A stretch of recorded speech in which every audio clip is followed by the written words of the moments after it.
WADR.org and on satellite Utelsat 16A on the frequency of 12687 MHz and at a symbol rate of 30,000. I am Imo Edet welcoming you to the special coverage of the West Africa Civil Society Week, holding in the Ghanaian capital, Accra, today, 19th November, and tomorrow, 20th November 2025.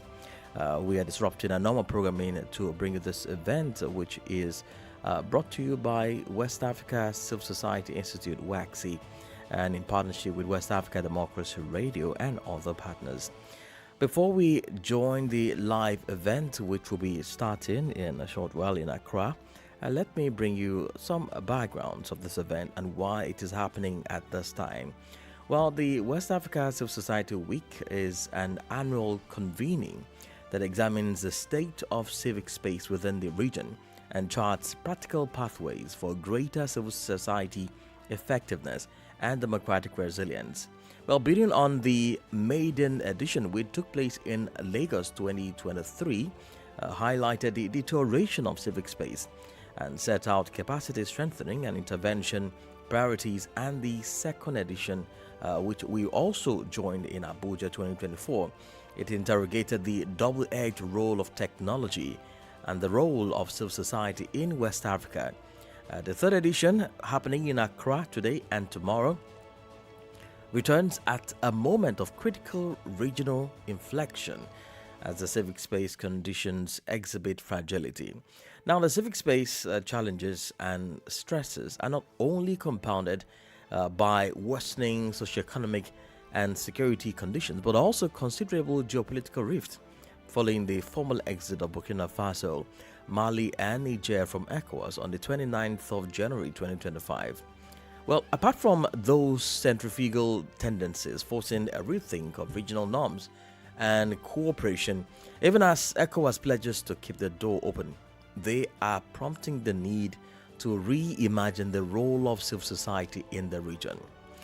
This year's event will focus on the evolving and dynamic role of civil society in this context and what new strategies are needed in an era of polarization, disinformation, state capture, fiery nationalistic sentiments, shrinking sources of aid, and other forms of support towards democratic reforms, and several other developments that are anathema to open society and democratic governance. Well, the aim is to reignite and refresh civil society's purpose and modus operandi for a region navigating rising threats to civic space, democratic recession, and governance stressors that blunt citizen trust and participation.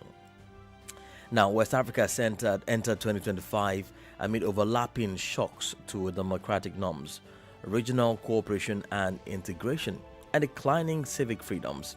The exit of Mali, Burkina Faso, and Niger from ECOWAS on the 29th of January 2025 fractured long-standing cooperation frameworks, just as the member states confronted a hydra of security, economic, and legitimacy crisis. ECOWAS has pledged to keep the door open, yet practical coordination with the new alliance of Sahel states, AES, remains fraught with uncertainties and acute difficulties. Now, this geopolitical ruptures unfold alongside unprecedented deterioration in civic space, as Civicus report. Now, most countries in sub-Saharan Africa are now obstructed, repressed, or closed, with only a handful maintaining more open environments. While global democracy trackers likewise note that declines have outnumbered advances, with particular slippage in representation and rights across Africa.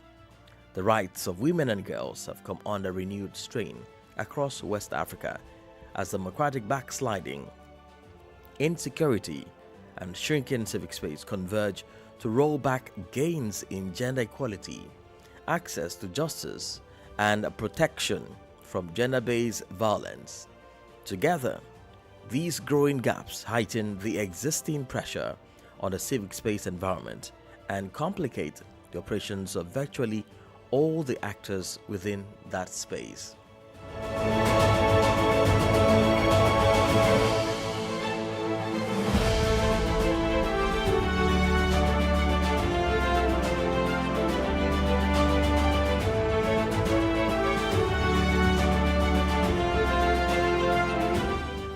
So this week, one of the tasks in Accra is therefore not to dismiss NGOs or de-emphasize their roles, but to rebalance the ecosystem so that institutions, CSOs, community actors, and movements each can play to their individual strength. This rebalancing is essential not only for fostering more inclusive and community responsive civic engagement, but also for building and the kind of resilient multi-level coalitions needed to counter democratic backsliding and reclaim civic space across the region. Well, parallel to institutional CSOs, new and resurgent civic actors such as youth-led movements, informal networks, cultural collectives, and in some cases, nationalist currents are also now shaping agendas and legitimacy. Well, Senegal's Yena Mari illustrate how art and culture and neighborhood organizing can convert diffuse and malcontent into civic agency and electoral accountability.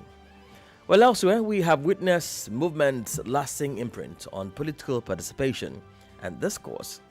Nigeria's EndSARS, if you remember, catalyzed a generation of organizers who blend digital coordination with peaceful protests to showcase and advocate against specific, that is, police brutality and wider governance defects.